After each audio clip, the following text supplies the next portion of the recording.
आँपको सिजन अनि काँचो आँप नखाने यो पनि हुन्छ र यो त हुनै सक्दैन हैन र।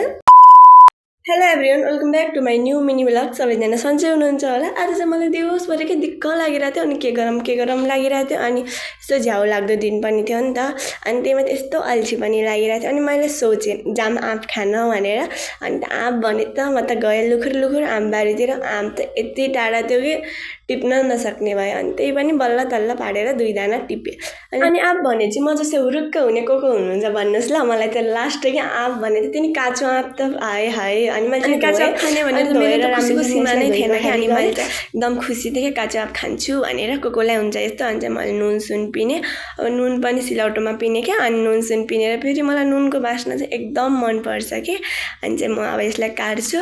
अनि यसलाई काटेर चाहिँ अब काटेँ, यसलाई छोलछाल गरेँ।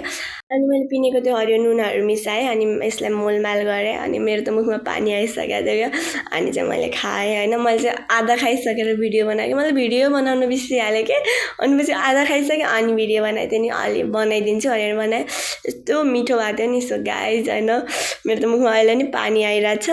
अनि गाइज काँचो आँप कोलाई मनपर्छ कमेन्ट गर्नु ल। अनि मलाई चाहिँ एकदम मनपर्छ क्या। तर मेरो घरमा चाहिँ खाना अलाउड छैन, त्यही पनि मैले खाएँ। सो गाइज आजको लागि यति नै। भेटौँला अब अर्को वालामा। Bye bye guys, love you all.